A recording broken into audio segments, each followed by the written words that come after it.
No one, not fans, not coaches, not even his closest teammates, could have predicted the scandal that would erupt and completely derail one player's career.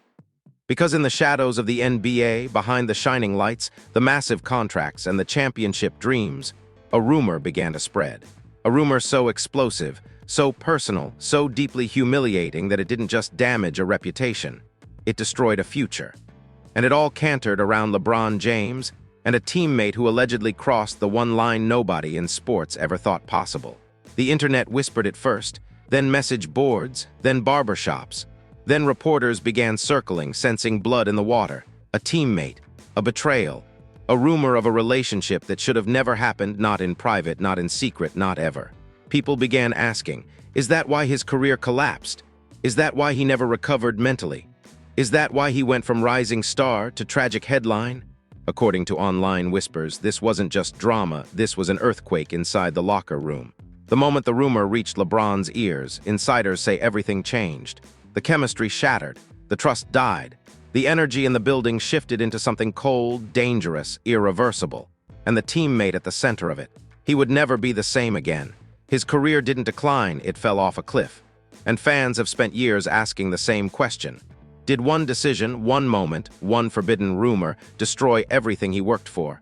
And why is this story resurfacing now? Long before the scandal ever hit the internet, long before fans were whispering, long before gossip accounts started circling like vultures, long before sports podcasts began hinting at personal issues. Behind closed doors, there was a young NBA player whose future looked unbreakable. A rising star, a kid with raw talent, real hunger, and a destiny that seemed glued to greatness. Coaches praised him, analysts hyped him. Fans saw him as the next big storyline waiting to explode on national TV in a good way. He had everything going for him: athleticism, charisma, confidence. A game that felt like it was evolving every single week. But what he didn't know, what no one in the arena knew, was that something far darker was waiting for him off the court. Something that wouldn't just hurt him, it would destroy him. Not physically, not professionally, but emotionally, psychologically, spiritually. Because when you play with LeBron James, the most scrutinized athlete on the planet, every mistake is magnified. Every gesture is analyzed. Every word becomes a headline. And every rumor can swallow your entire career alive. This young player joined LeBron's team at a time when the franchise was rebuilding, reshaping, redefining itself. The pressure was suffocating, not just to perform, but to survive. Players talked constantly about the intensity, about the expectations, about the feeling that one bad night could tank your role, your minutes, your reputation. But this player, he didn't buckle, not at first. He embraced the spotlight. He embraced the weight. He embraced the idea of becoming LeBron's protege, the young gun learning from the greatest basketball mind of his generation. And for a while, everything seemed perfect, until the whispers started. At first, they were innocent, jokes, locker room teasing, random comments made half-seriously, the kind of stuff young players shrug off. But this rumor didn't fade. It grew teeth, it grew shape. It grew into something that made other players fall silent whenever he walked into a room, because the rumor wasn't about basketball. It wasn't about stats.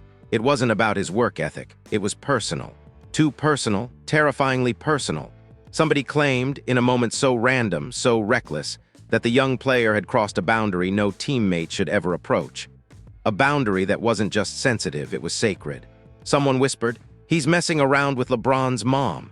Nobody knew if it was true. Nobody knew where the rumor started, but everybody felt the shock. Players exchanged glances. Staff members acted like they didn't hear it. Social media accounts picked up on vague comments. Podcasts began making wink-wink jokes. Fans started speculating hard, and the teammate at the center. He had no idea how fast this thing was spreading, how deep it was cutting, how dangerously it was infecting his reputation. Until one day, he walked into the practice facility and the atmosphere felt different. Guys weren't joking with him the same way. Coaches weren't giving him the same energy. LeBron wasn't looking at him the same. The chemistry was breaking piece by piece because the rumor wasn't just a rumor anymore. It was a shadow following him everywhere he went. Every mistake he made suddenly looked intentional. Every missed shot looked like a distraction issue. Every quiet moment looked like guilt. Every interaction with LeBron looked tense. Then came the turning point, a small but powerful moment. One the public never saw, but insiders swear changed everything. During a team huddle, LeBron said something under his breath, something subtle, something quick. But the look he gave the young player was cold. Not disrespectful, not angry, cold. That was the first moment the young player realized LeBron might actually believe the rumor. From that day forward, the locker room wasn't the same. The camaraderie cracked. The trust evaporated. The energy turned from supportive to suffocating. The young player tried to shake it off. Tried to drown it in performance. Tried to bury the whispers with hard work. But nothing worked. Because the rumor had already taken on a life of its own. It was spreading online. It was circling through group chats. It was becoming NBA folklore, the kind of story that fans joke about but players take dead seriously. And LeBron, a global icon, a leader, a face of the league, a man who protected his family with an intensity the world knew too well. He couldn't ignore a rumor involving his own mother. And whether the rumor was true, false, exaggerated, or completely fabricated didn't matter anymore. Because the damage was real. You could see it in the young player's performances, once confident, now shaky, once explosive, now hesitant, once joyful, now tense. His smile faded, his swagger vanished, his numbers dropped, his minutes shrank, his future dimmed. The internet turned him into a punchline. Memes, mockery, endless jokes, relentless teasing. Even years later, people still bring it up. And in the NBA, perception is everything. If fans don't trust you, if teammates don't trust you, if the face of the franchise doesn't trust you, your career is over before it even begins. And that's exactly what happened. The young star who was once poised to become a major force in the league never recovered. Not from the pressure, not from the embarrassment, not from the public humiliation, not from the belief that he betrayed the king. His career didn't decline. It died, and the darkest part of the entire story?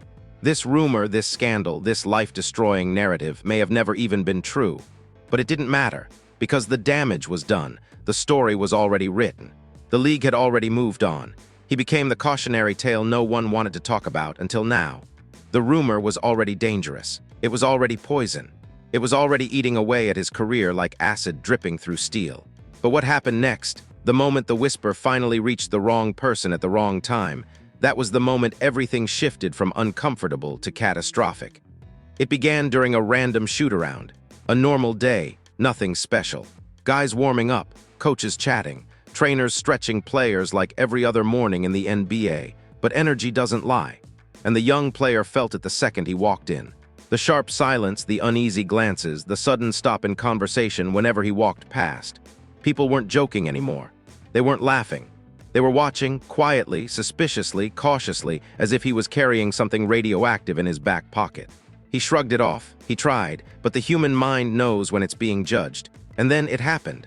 A rookie, loud, immature, always running his mouth made a joke. A stupid joke. A joke that should have never been said out loud. A joke that cut through the entire gym like a razor. He said, "Yo, bro, LeBron ain't gonna dap you up today after what I heard." The room froze. Guys looked away instantly. Some shook their heads. A coach muttered, "Chill, not here." Another player whispered, "Man, stop talking." But the damage was done. LeBron heard it. He was walking in at that exact moment, towel over his shoulder, water bottle in hand, and the second he stepped through the doorway, the rookie shut up like someone had yanked his soul out. LeBron looked around. He didn't yell, he didn't ask questions, he didn't demand explanations. He just stared directly at the young player. A stare that felt heavier than a punch, longer than a timeout, colder than a rejection. And in that stare, the young player saw it. LeBron knew the rumor. LeBron heard it. LeBron believed enough of it to be bothered. From that moment on, the season, his life would never be the same. Practice started, but nothing felt normal. Every drill felt tense. Every rotation felt forced. Every play he ran felt like the coaches were watching him differently. Teammates who once supported him now avoided him. They weren't malicious, they were scared. Because nobody wants to be caught on the wrong side of a scandal involving LeBron James' family. Even if the rumor was fake. Even if it was exaggerated. Even if it was nothing more than a toxic joke gone viral. In the NBA, perception is reality, and perception was killing him slowly. But the real explosion came later that day when the team gathered in the film room. Everyone took their seats. Everyone acted normal. Everyone pretended they didn't feel the earthquake from earlier. But LeBron didn't pretend. He sat in the front row, arms folded, legs stretched out, not looking at the young player but also refusing to look away. The tension was unbearable. And then the coach, trying to regain control, made a mistake that nobody expected. He said, Before we get into film, let's clear the air. There's something circulating on social media. You could hear the gasp. You could feel the panic. Players shifted uncomfortably, eyes darting, tension rising like a fire spreading across dry grass. LeBron raised his hand slightly, and the room turned to ice. He said, "Don't repeat it." His voice was calm, too calm, the calm that happens right before a storm. The coach nodded, swallowed hard, and moved on. But the young player, he was drowning inside. Because the message was clear, LeBron didn't want to hear it, didn't want it said out loud, didn't want the rumor to grow further. But that also meant LeBron had heard enough already, and that was the beginning of the end. That night, insiders say the young player went home and broke down. Not because of guilt, not because of embarrassment, but because he knew deep down that something irreversible had happened. The trust was gone, the bond was broken, and the team dynamic shattered. But the worst part?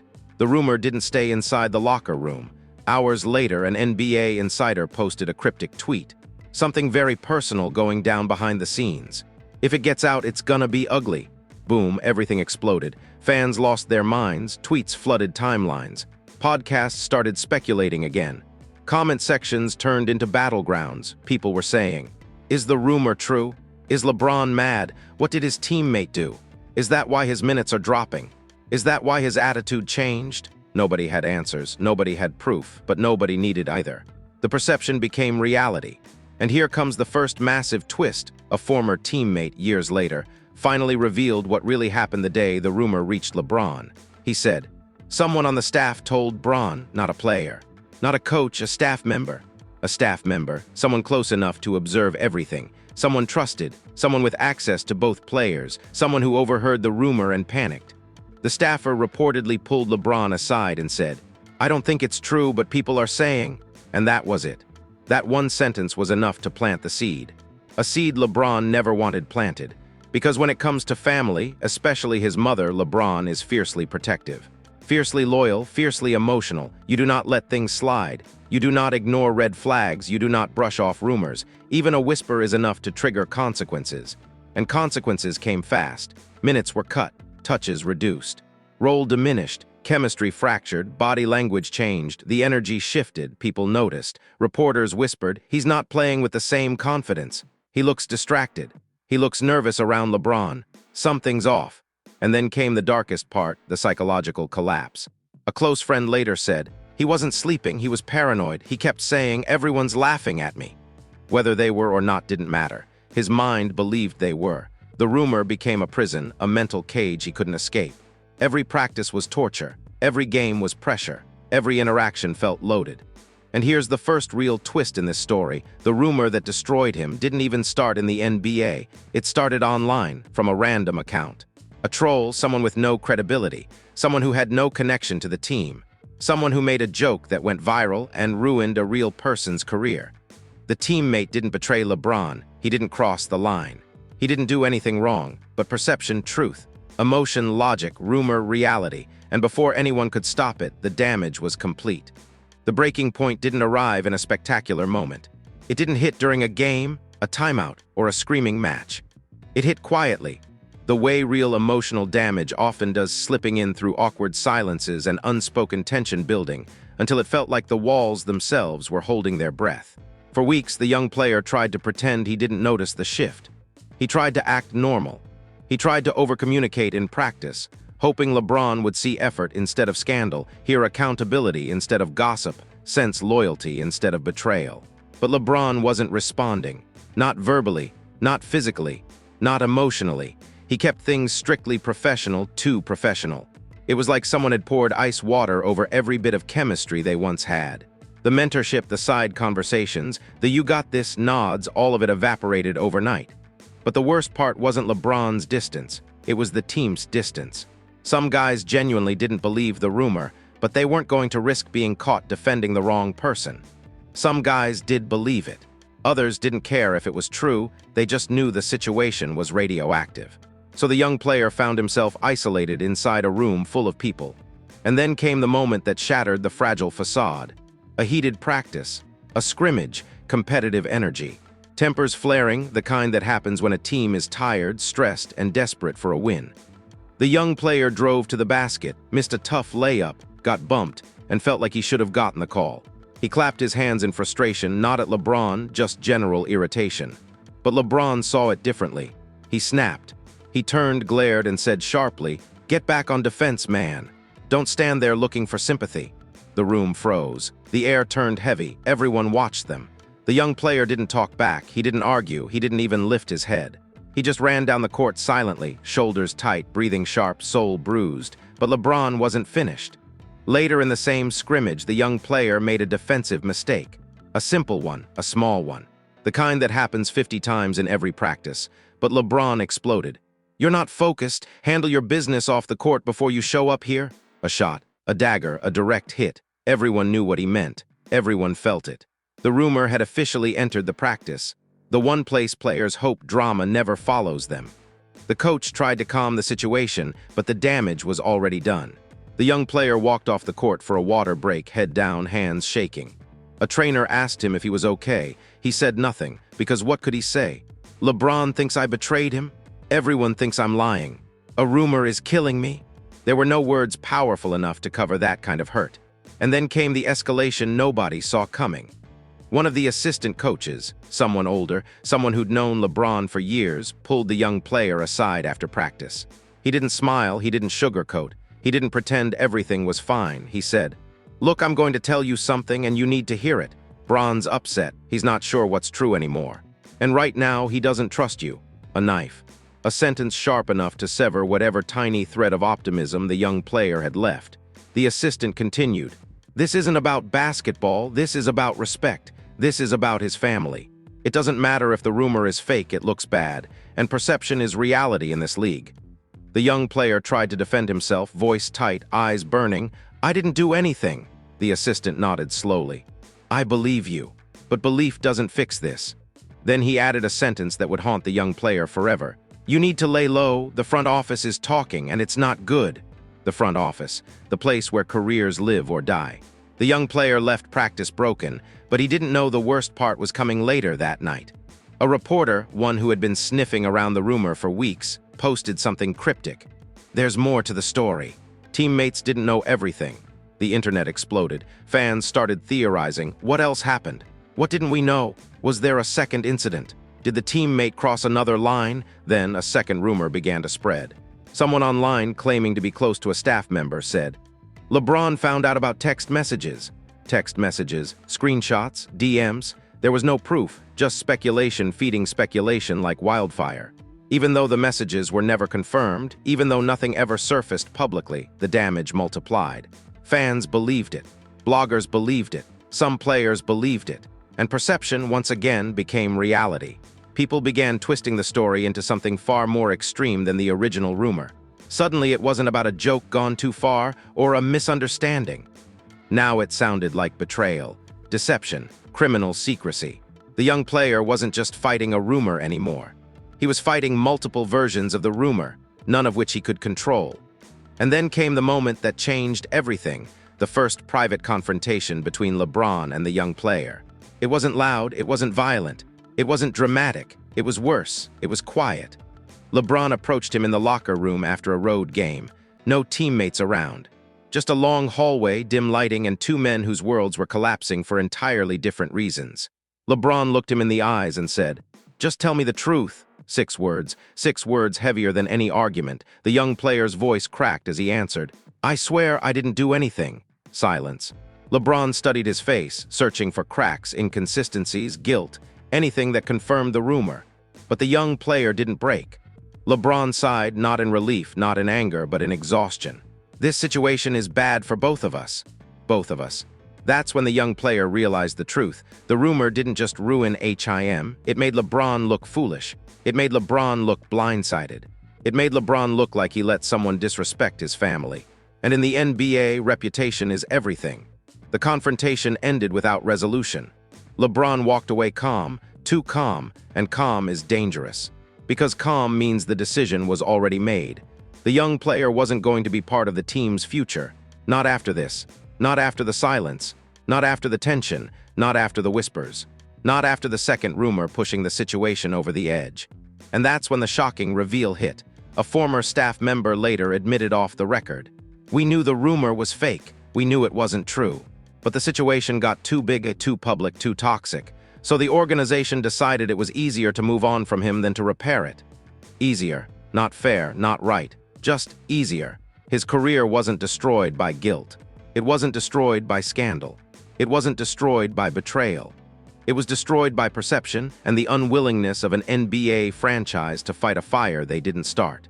The moment the story leaked, the moment fans learned about the confrontation, the tension, the whispers inside the organization, the internet went from curious to absolutely unhinged. This wasn't just a rumor anymore. This wasn't just locker room gossip. This was a scandal on a global stage tied to the biggest superstar on the planet. And when something involves LeBron James, it doesn't stay small. It doesn't stay contained. It doesn't fade quietly.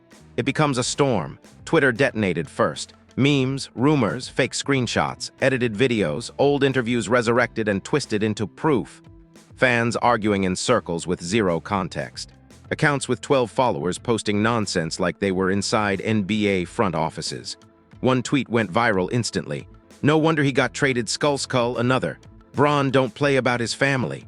Another. Front office said bye before the season even ended. People weren't debating facts. They were building a narrative, a storyline, a digital bonfire fueled by speculation and humiliation. His name, once tied to potential, was now tied to scandal. Podcasts jumped on it next. Sports anchors who never mentioned his name before were suddenly experts on his situation. On-air personalities said things like, there were definitely off-court issues with him. The team didn't trust him. He wasn't mature enough to be in that locker room. Something happened behind the scenes. Something. That word followed him like a curse. Something happened. Something was said, something went wrong. Nobody could define something, but everyone used it like they knew exactly what it meant. One popular sports podcast host laughed and said, "Bro broke one of the 10 commandments of the NBA, don't mess with the King's family." The clip hit 30 million views in 24 hours. The humiliation wasn't slowing down, it was accelerating. Fans turned him into a punchline. People spammed his social media comments with jokes.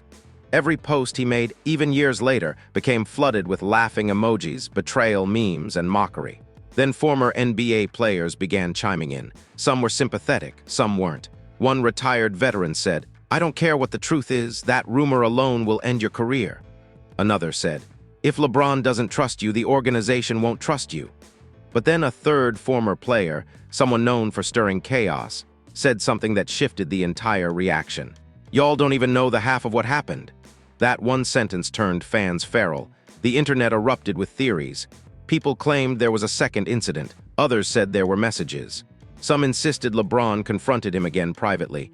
Others invented stories that never happened. But here's the craziest part. The louder the lies got, the quieter the truth became. The young player stayed silent. LeBron stayed silent. The organization stayed silent. And in silence, fans created their own reality. Sports radio hosts whispered, "He broke the sacred code." No code existed, but the rumor made it sound real. Journalists wrote, "Something fractured the relationship beyond repair." Beyond repair, not confirmed, just suggested. And then came the industry reaction, the people who mattered, front office personnel, agents, scouts, executives. An NBA insider leaked something shocking. Teams were scared to sign him because they didn't want the PR disaster following him. Imagine that. A rumor, not even a real scandal, made teams avoid him like he was a liability. A GM reportedly said, "He's talented, but the distraction is too big. We can't bring that into our building." Another executive told a reporter privately, "You don't want to be the organization that's linked to a rumor about LeBron's family." That was it. That was the nail in the coffin. His name wasn't associated with potential anymore. It was associated with risk. No NBA team wants unnecessary risk. No PR department wants controversy. No franchise wants headlines involving the league's most powerful superstar. It wasn't fair. It wasn't his fault. But fairness has never played a role in professional sports. He was fighting a ghost, a rumor with no source, no evidence, no weight, but it still crushed him. Reporters noticed he looked thinner, quieter, more distant, more defeated. A journalist said, "He walks like a man carrying something he can't put down." Another wrote, "It's like the joy is gone from him." And then came the final blow, the part fans never saw coming. An NBA insider went on a major sports show and revealed, The front office wanted him traded months before it actually happened, not because of performance, but because the tension with the star player made the organization uncomfortable. This was it. The truth behind the scenes: he didn't get traded because of his game. He got traded because of a rumor. A rumor the franchise didn't want near LeBron James. You could hear the internet gasp. Then the insider added something even darker. The team tried to handle it quietly, but the relationship was done. The moment the rumor hit Bron's ears, the decision was basically made. He never had a chance. It didn't matter how hard he worked. It didn't matter that the rumor wasn't true. It didn't matter how much potential he had. He lost the one thing a young player cannot lose: the trust of the franchise star. After that, his NBA opportunities dried up. Calls stopped. Interest vanished. Teams that once saw promise now saw scandal. And the saddest part, players around the league began treating him differently too. One player said anonymously, no one wanted to be seen getting close to him. Another said, guys made jokes behind his back, even dudes who liked him. Even retired legends were split, some calling it tragic, others calling it the cost of disrespect, even though nothing was ever proven. He became the NBA's ghost, a cautionary tale, a punchline. But then, as the dust finally seemed to settle, as fans thought the drama was over, a new leak surfaced. A person close to the young player said, there was someone else involved in starting the rumor, someone inside the organization, and it wasn't a player. The internet detonated. A teammate didn't start it. A troll didn't start it. A random conspiracy theorist didn't start it. It was someone inside, someone with access, someone with influence, someone whose identity could change everything. For months, fans believed the rumor began online, a troll post that spiraled into chaos. But insiders always knew something felt off. Rumors don't spread this fast in an NBA locker room unless someone with influence pushes them. They don't hit the star player's ear unless someone close to the organization whispers it. They don't reshape a franchise unless someone inside the building lights the fuse. And then it happened. The twist that turned a tragic rumor into a full conspiracy. A former staffer, someone who worked behind the scenes, someone who had no reason to lie, someone whose words carried weight, finally revealed the truth. The rumor didn't start on social media. It started inside the organization. Fans couldn't believe it. Inside what? The team, the coaching staff, the training room, the front office. The former staffer didn't hesitate. Someone had a motive. Someone wanted him gone. Now the story took a darker turn, no longer just a sad misunderstanding, but a calculated move. But WHO? Who inside the organization would risk everything to sabotage a young player's life? Slowly, journalists started piecing the clues together. A name surfaced. Not publicly, not yet, but among insiders, executives, agents. A person with power, a person with influence. A person whose decisions impacted playing time, rotations, and internal politics. A person who reportedly clashed with the young player early in the season. According to insiders, he and this staffer had a confrontation months before the scandal. Not a huge blow-up, not a screaming match, but a cold, professional disagreement that left tension lingering. The former staffer revealed he didn't like the kid's attitude, thought he was too confident, thought he didn't know his place. And that was the moment the pieces clicked. Someone didn't want him rising. Someone didn't want him becoming a star. Someone didn't want LeBron liking him too much. Because in the NBA, relationships equals power. Then came the bombshell. They thought the rumor would shake him up, not destroy him. A foolish plan, a reckless plan, a plan that got out of control instantly. What was meant to embarrass him privately became a wildfire that tore through his entire